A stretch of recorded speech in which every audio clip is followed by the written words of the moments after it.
परत एकदा record. Yes. तर आज आपण बघणार आहोत कार्ब्स. कोणते कार्ब्स आपल्यासाठी चांगले आहे, कोणते कार्ब्स आपण घ्यायचे, कोणते कार्ब्समुळे आपली एनर्जी कशी बूस्ट होते आणि किती पर्सेंट आपल्याला ते कार्ब्स बॉडीला गरजेचे आहे. प्रत्येक वेळेस सांगितलं जात आहे की आपल्या शरीरासाठी 40% कार्बोहायड्रेट गरजेचे आहे. कार्बोहायड्रेट म्हणजे आपल्या बॉडीला ऊर्जा देणारे घटक. कारण दिवसभराच्या काम करण्यासाठी आपल्याला शरीराला जी ऊर्जेची गरज असते, ती ऊर्जा आपल्याला आपल्या कार्ब्स मधून मिळते. ती कॅलरीज ऊर्जा आपल्याला कार्ब्स मधून मिळते. मग आपण जे कार्ब्स खातो हे म्हणजे फक्त भाजी पोळी नाहीये. तर ते कार्ब्स म्हणजे आपल्या शरीराचा एनर्जी सोर्स आहे. आपल्याला जे लागणाऱ्यासाठी ऊर्जा पाहिजे काम करण्यासाठी, त्या ऊर्जेचा एक सोर्स म्हणजे हे कार्ब्स. प्रत्येक वेळेस जर असं वाटत असेल तुम्हाला काहीतरी माझे मूड चेंज होत आहेत, किंवा मला काहीतरी थकवा, आळस, चिडचिडपणा हे जर येत असेल, तर समजून घ्यायचं की आपले कार्ब्स कमी जास्त होत आहे, त्याच्यामुळे हे होत आहे. मग यामध्ये काय करायला पाहिजे की आपलं कार्ब्सचं मॅनेजमेंट. कार्ब्स ओळखायचे कसे की माझ्यासाठी कोणते चांगले आहे. ज्या कार्ब्समुळे किंवा जे पदार्थ खाल्ल्यावरती तुम्हाला सडनली एनर्जी येत असेल, एनर्जेटिक वाटत असेल, तर ते कार्ब्स किंवा ते पदार्थ आपल्या शरीरासाठी धोकादायक, ते आपण टाळलेले कधीही चांगले. यामध्ये 3-4 असे पदार्थ आहेत की त्यामुळे आपल्याला एनर्जी बूस्ट होते. पहिला, साखरयुक्त व्हाईट शुगर मिक्स असलेले पदार्थ. मिठाई खाल्ली की एनर्जी वाढते. खूप सारे असे लोक असतात की त्यांना चहा पिला तर एनर्जी वाढते. काहीतरी पॅकिंग फूड जे जिभेला थोडेसे चविष्ट लागतात, खारट लागतात, त्याच्यामुळे एनर्जी वाढते. कोल्ड ड्रिंक्स, थोडंसं आळसपणा यायला लागला की माणूस कोल्ड ड्रिंककडे जातो. ती कोल्ड ड्रिंक सुद्धा आपल्यासाठी चांगली नाही. पण हे जे पदार्थ आहे याने काय होतं की सडनली एनर्जी वाढते. म्हणून बऱ्याच वेळेस कळत नकळत व्यक्ती बरोबर त्या पदार्थाकडे जाते. पण हे शरीराला आपल्या धोकादायक आहे.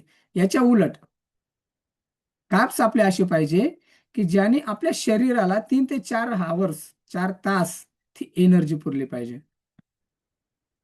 मग जे आपण घरातलं खातो, भाजी पोळी, भाकरी, हे काय झालं आपल्यासाठी सिंपल कार्ब्स, कॉम्प्लेक्स कार्ब्स.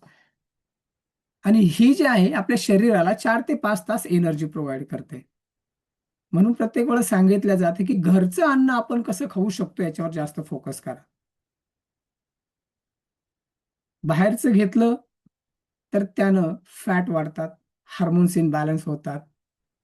म्हणजे fast food, junk food, deep fried, sugar added, salt added, हे जे पदार्थ आहे यांनी आपल्या शरीराला खूप सारे डिसीज यायला चालू होतात. एक्स्ट्रा सॉल्टवाला जर आपण पॅकिंग फूड घेतला तर याने काय होईल, in future heart related disease चालू होतात, फॅट कन्वर्ट व्हायला चालू होतो, वॉटर रिटेन्शन होतो.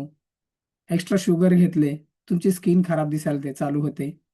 बघा तुम्ही, कमीत कमी, जास्त तर मी नाही सांगत, पण तुम्हाला जर त्या गोष्टीचा अनुभव घ्यायचा आहे तर फक्त आणि फक्त तुम्ही 1 महिना शुगर, एक्स्ट्रा सॉल्ट किंवा डीप डीप फ्राईड केलेले फूड वगैरे आहे हे बंद करून बघा.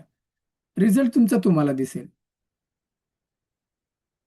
पण या 50 ग्रामच्या जीभसाठी आपण ते सर्व खातो का?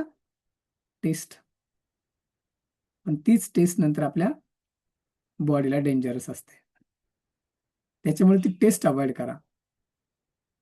त्याच्या उलट आपण जसं ओट्स असेल, आपली घरातली भाकरी असेल, किंवा आपले जे सीझनी वाईज फ्रूट असेल, हे फ्रूट जर ॲड ऑन केले ना, कार्बोहायड्रेट चांगल्या प्रमाणात भेटतात.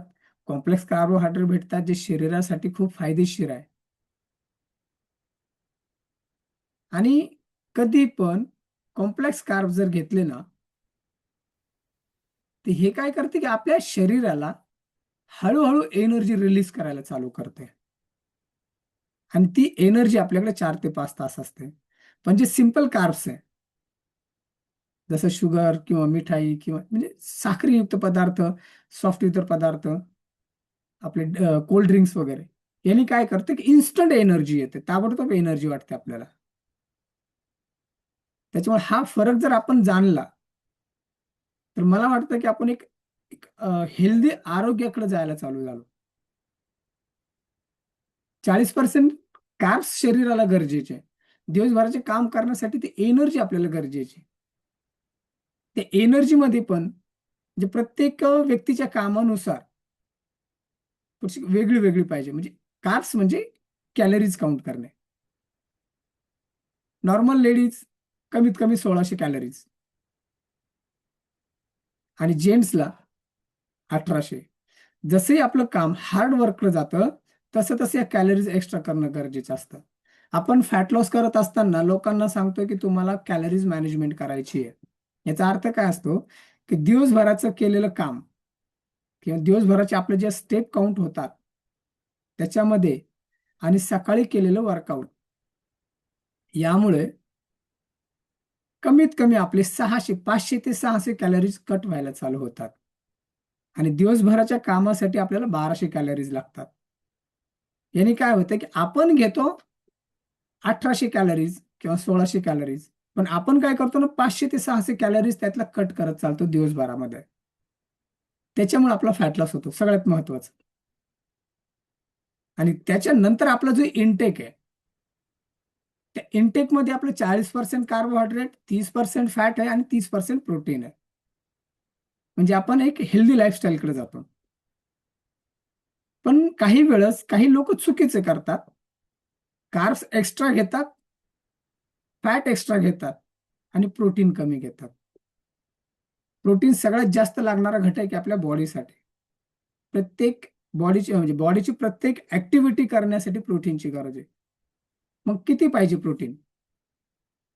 नॉर्मल व्यक्ती 1.2 ग्राम पर केजी वेट आणि हार्ड वर्क करणारे किंवा हार्ड एक्सरसाइज करणारे मग जिम असेल कार्डिओ असेल यांना 1.6 पर केजी ग्राम यानुसार आपलं प्रोटीनची शरीराला गरज आहे. पण व्यक्ती नेमकं तिथे चूक करतात की ते कमी करतात. तसं सेम कार्बोहायड्रेट मध्ये सुद्धा एक्स्ट्रा कार्ब जर घेतले आपले कॅलरीज एक्स्ट्रा इंटेक होते, आपण बर्न कमी करतो, पर्यायी फॅट मध्ये कन्वर्ट व्हायला चालू होते आणि तो फॅट वाढला की मग ते आपल्या शरीरावर दिसायला चालू होतं आणि त्यामुळे खूप सारे डिसीज सुरुवात होतात. असं पण सध्याला भारत ओबेसिटी मध्ये 1 नंबर आहे. कळतं सर्वांना माझ्याकडे फॅट आहे, पण तो फॅट कसा मॅनेज करायचा हे माहिती होत नाही. का? कारण फॅट मॅनेज करण्यासाठी किंवा लाईफस्टाईलला मॅनेजमेंटमध्ये आणण्यासाठी एक कोचची गरज असते, एका सिस्टमची गरज असते. स्वतःहून कितीही गोष्टी केल्या त्या होत नाही. स्वतः किती मोटिवेट असलं तरी त्या होत नाही. कुठं ना कुठं त्यांच्यासाठी ती कम्युनिटी गरजेची असते. त्यांच्यासाठी कोच गरजेचा असतो की तो त्यांच्याकडून ते करून घेणारा पाहिजे. राईट. सो मग आपल्या घरातली खाल्लेली आपण भाजी भाकरी जी 4 ते 5 तास आपल्या शरीराला एनर्जी देते, पण हळूहळू देते, स्लोली. त्याच्या उलट चहा आणि बिस्किटवाली जी एनर्जी असते ना ती सडनली एनर्जी असते.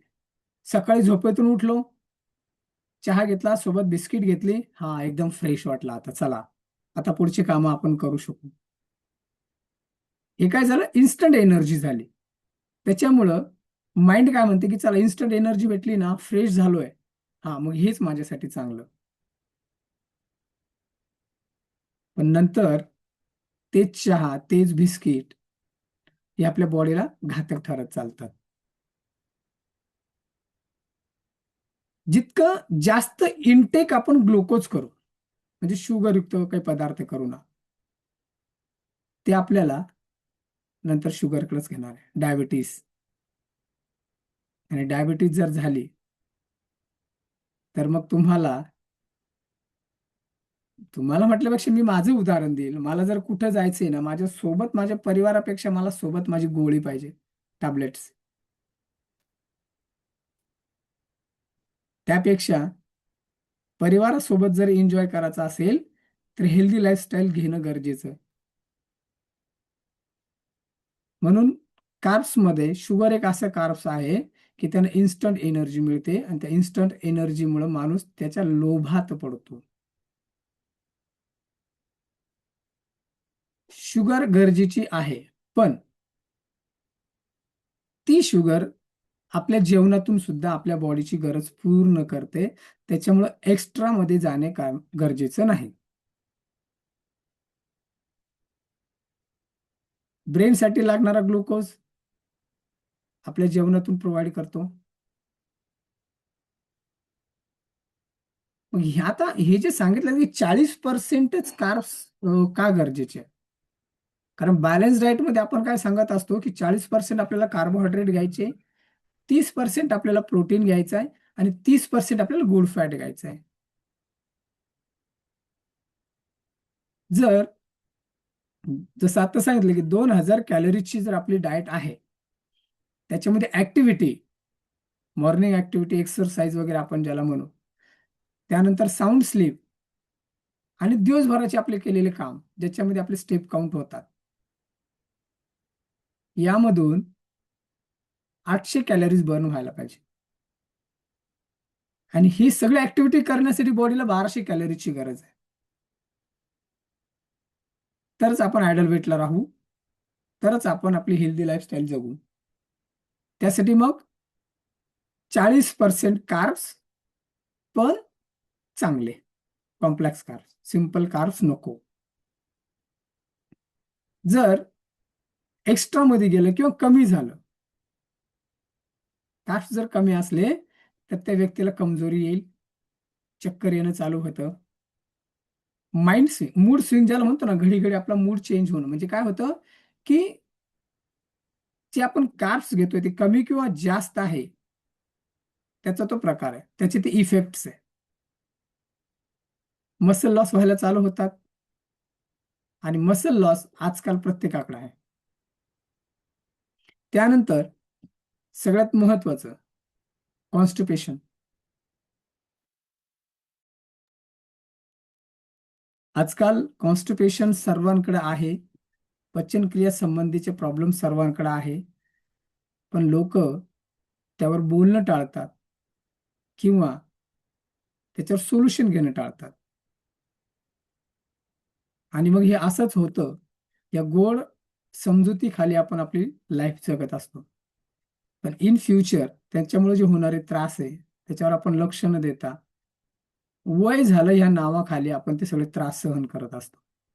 पण ते त्रास कमी करणं सुद्धा आपल्याच हातात आहे, जर आपण जाणलं तर. पण यामध्ये जसं अगोदर पण सांगितलं की लो कार्ब्स म्हणजे long time energy. Low carbs म्हणजे इतका पण नाही की तुम्हाला चक्कर येईल, पण कार्ब्स जर आपण प्रमाण व्यवस्थित ठेवलं तर लॉंग टाइम एनर्जी भेटते.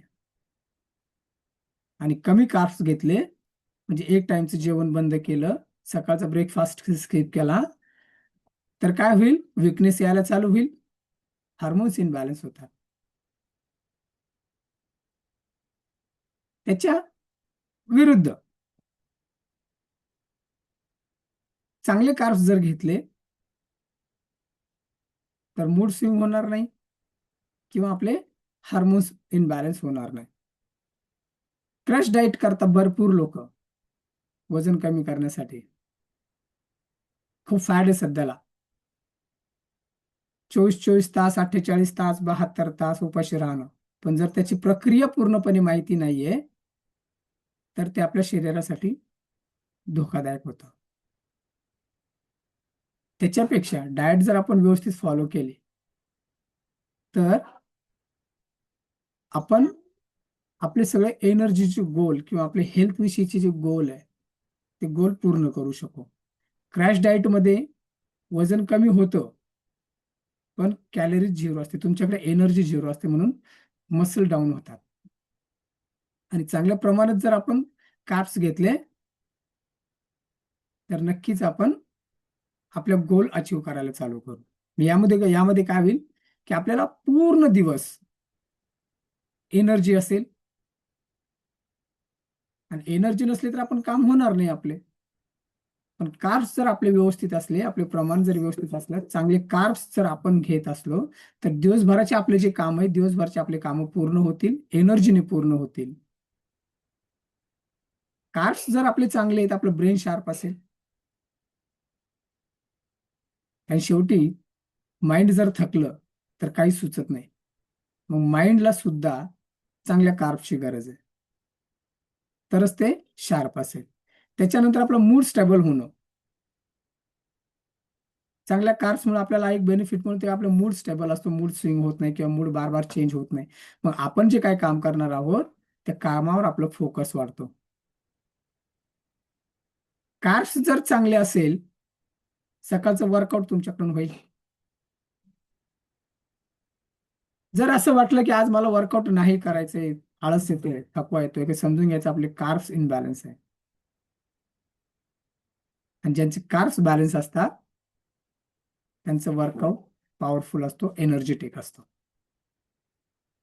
आणि त्यानंतर सगळ्यात महत्वाचं, पूर्ण आजाराचं जे माहेरघर आहे आपलं स्टमक, आपलं पोट, म्हणजे डायजेस्टिव्ह सिस्टम, जी आपली चांगली इम्प्रूव्हमेंट होते. कशामुळं? आपल्या कार्ब्समुळं. त्या कार्ब्ससाठी काहीतरी माहिती सोबत पाहिजे असते.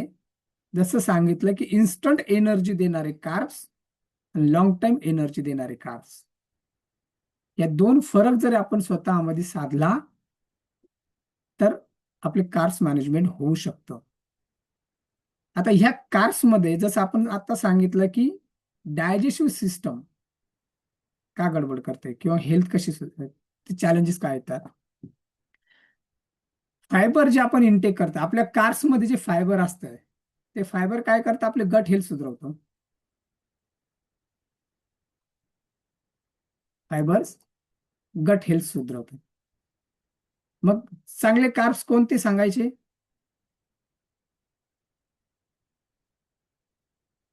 ज्वारी, बाजरी, व्हेजिटेबल, जे आपण ग्रीन सलाद सोबत तुम्हाला घ्यायला सांगतो, रंगबेरंगी थाळी. जसं आकाशामध्ये इंद्रधनुष्य सप्तरंगाचा असतो, तसे सप्तरंगाची प्लेट आपली जेवणाची असली पाहिजे. ओट्स, फ्रुट्स हे आपल्यासाठी चांगले, म्हणजे गुड कार्ब्स जे आपण घ्यायला पाहिजे.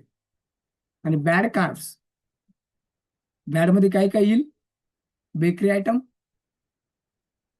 व्हाईट ब्रेड, मैद्यापासून बनलेल्या सर्व वस्तू, मग ते बिस्किट असेल, ब्रेड असेल, काय असेल, पण मैद्यापासून बनलेल्या सर्व वस्तू या आपल्यासाठी बॅड कार्ब्स आहे. बेकरी आयटम आणि व्हाईट ब्रेड. त्याच्यानंतर शुगर ड्रिंक्स, शुगर इनटेक, हे आपल्यासाठी बॅड कार्ब्स, हे अवॉइड करा घेण्यासाठी. जंक फूड हे सुद्धा आपण अवॉइड करायला पाहिजे. जर वाटलंच मला हेल्दी लाईफस्टाईल जगायची तर, अन्यथा मग तुम्ही आहे तसे खूप छान आहात. ओके. एक गोल्डन रूल्स आपण सर्वांना सांगत असतो, नॅचरल खा, प्रोसेस कार्ब्स टाळा. डीप प्रोसेस जेवढं आपण करणार आहे, डीप प्रोसेस जेवढं आपण खाणार आहे, ते कार्ब्स आपल्यासाठी किंवा ते जेवण आपल्यासाठी चांगलं नाही. नॅचरल मध्ये जायचं. नॅचरल मध्ये खूप सारे आहेत, खूप सारे प्रकारचे व्यंजन बनले जातात. एक नाही आवडलं तर दुसरं ट्राय करा, यानं तुमची व्यंजन बनवायची स्किल वाढेल. आणि स्वतः जर काहीतरी नवीन बनवलं ना, एक माइंडला ट्रिगर जातो, मी खूप मेहनतीने बनवलंय, खूप छान बनवलंय, ती व्यक्ती ती आवडीने खाते. म्हणजे तुमचं गुड स्कार्फ तुमच्या शरीरात आले. राईट. सो यामध्ये एक डाएट आपण क्लिअर करूया, जे आपण बार बार सांगत असतो. मॉर्निंगला जसे सकाळी झोपातून उठल्याच्या नंतर आपल्याला एनर्जी ड्रिंकची गरज आहे, वॉर्म वॉटरची गरज आहे, तसं 1 किलो वजनाला 5 ग्रॅम ग्रीन सलादची गरज आहे, जे आपण 8-9 वाजता खाऊ शकतो. त्या ग्रीन सलादमध्ये ओट्स असेल, काकडी असेल, चुकंदर असेल, बीट असेल किंवा गाजर असेल, भाजीपाला असेल, जे आपण कच्चा खाऊ शकतो. त्याच्यात काही डाळ असेल, म्हणजे जे प्रोटीन सोर्स आहे तो स्प्राउट म्हणतो आपण त्याला, ते वाढवायचे आहे. दुपारच्या जेवणामध्ये भाजी पोळी डाळ ऍड करायची, वेगळ्या वेगळ्या भाज्या ऍड करायच्या. याने काय होईल की चांगली एनर्जी, चांगली कॅलरीज आपण इनटेक करू, जेणे आपलं शरीर एनर्जेटिक राहील, दिवसभराचे काम आपले पूर्ण होतील आणि बॉडी हेल्दी राहील. रात्रीला आपण जे जेवण करतोय त्याच्यातलं 50% जेवायचं आहे. रात्रीचं जेवण स्किप नाही करायचं. फक्त एक ट्राय करा की 8 पर्यंत मी कसं जेवण करेन. त्यामध्ये सलाद, 1 किंवा 2 रोटी हे आपल्याला ऍड करता येईल. हे झालं आपलं एक साधारण डाएट प्लॅन. हा जर डाएट प्लॅन आपण कंटिन्युअसली फॉलो केला तर तुम्ही ती जादू बघाल की मी कसं आयडल वेटवर राहतो किंवा मी कसं आनंदी जीवन जगतो. या आनंदी जीवन जगण्याचं एक साधारण छोटंसं रहस्य आहे, आपल्याच हातात आहे. त्यासाठी कार्ब्स ओळखायला शिका, जेवण स्किप करू नका, ब्रेकफास्ट स्किप करू नका. फक्त करायचं काय की मॉर्निंगला 2 ते 3 ग्लास पाणी, warm water with energy drink, त्यानंतर सलादमध्ये स्प्राऊट, बाकी सिजनेबल फूड हे ऍड करू शकता. दुपारचं जेवण जे आहे तुम्हाला व्यवस्थित जेवण करायचंय, कारण तिथून पुढचे जे तुमच्याकडे 6 तास आहे, ते 6 तासामध्ये दुपारचं खाल्लेलं पूर्णपणे पचन होतं. त्यानंतर जर तुम्हाला वाटलंच मला काही भूक लागतीच आहे, तर काहीतरी फ्रूट ऍड करा. नाहीतर संध्याकाळचं जे आपलं जेवण आहे 50%, तेवढं जेवण करायचंय. याने काय होईल की झोपेची क्वालिटी सुधारायला चालू होईल. आणि झोपेची क्वालिटी कशी सुधारती? रात्रीचं जेवण जर तुमचं 1 ते 2 तासामध्ये व्यवस्थित डायजेस्ट झालंय आणि तिथून पुढची पचनक्रिया तुमची व्यवस्थित चालतीये, तर तुम्हाला झोप चांगली येईल. आणि झोप चांगली आल्याच्या नंतर बॉडी जी आहे स्वतःला रिकवर करते झोपेमध्ये. म्हणजे झोपेत सुद्धा तुम्ही कॅलरी बर्न करतात. 300 कॅलरीज, चांगली झोप जर लागली तर 300 कॅलरीज शरीर बर्न करते. म्हणजे ऑलरेडी तुमची कॅलरी मॅनेजमेंट झाली, झोप चांगली झाली, पाण्याचा इंटेक तुमचा चांगला झाला. आणि ह्या सर्व कारणामुळे तुमचे 2 पॉइंट जे आहे, 2 पिलर जे आहे बॉडीचे, 5 हेल्दी लाईफस्टाईलचे 5 पिलर मधले, ते योग्य प्रमाणात होतात. पहिला आहे एक्सरसाइज आणि दुसरा आहे तो पॉझिटिव्ह माइंडसेट. खरं एक्स्ट्रा आपल्याकडे काही नाहीये, क्रेविंग आपल्याला होत नाहीये, त्यामुळं आपले हे पिलर पण प्रॉपर झाले. आणि हे ज्यावेळेस आपले 5 पिलर क्लिअर होतात त्यावेळेस आपली लाईफ आनंदी असते, हेल्दी असते, निरोगी असते. ओके. तर मग इथून पुढं ट्राय करा की मी माझं कॅलरी मॅनेजमेंट कसं करेल, माझी डाएट कशी असेल, माझी कार्ब किती प्रमाणात असेल, किंवा कोणते कार्ब्स माझ्यासाठी चांगले. इन्स्टंट एनर्जीकडे जाऊ नका. इन्स्टंट एनर्जी कधीही धोकादायक असते. कमी कार्ब्स शरीराला धोका, जास्त कार्ब्स शरीराला धोका. त्याच्यामुळं योग्य प्रमाणात कार्ब्स घेणं हेच हेल्दी लाईफस्टाईलचं किंवा हेच खरे आपल्या हेल्थचं सिक्रेट आहे. ओके. म्हणजे कार्ब्स आपला शत्रू नाहीये, पण चुकीचे कार्ब्स आपले शत्रू आहे. एनर्जीला कार्ब्स आवश्यक आहे, पण ती एनर्जी आपल्याला लो पाहिजे, किती हाय पाहिजे हे आपल्या हातात आहे. Low carbs low energy. Balance diet म्हणजे पॉवरफुल लाईफ. नंतर मग आपल्याला कधी ही गरज पडत नाही, माझं हे अंग दुखतंय, माझा हा पार्ट दुखतोय, मला हा त्रास होतोय, काही नाही फक्त ऍसिडिटीचा आहे, काही नाही फक्त मी बीपीचीच गोळी खातो, त्याच्या व्यतिरिक्त काही नाही. पण बीपीची गोळी खातात म्हणजे सुरुवात तुमची झाली, त्यानंतर मग तुम्हाला ब्लॉकेज होणार आहे, त्यानंतर अटॅक पण येणार आहे, पॅरालिसिस पण येणार आहे. बरोबर ना? म्हणून balance carbs, balance lifestyle. Diet मध्ये कधीही कमी करू नका. ती बॅलन्स असायला पाहिजे, ती स्मार्ट डाएट असायला पाहिजे, तरच आपण हेल्दी बॉडी आणि हेल्दी माइंड ठेवू शकतो. Right. So I think carbs कशी पाहिजे हे कळालं असेल. किती प्रमाणात पाहिजे, कसे घ्यायचे, आणि चांगला कार्ब्स कोणता बॉडीसाठी, आणि बॉडीसाठी वाईट कार्ब्स कोणता, हे आय थिंक क्लिअर झालं असेल.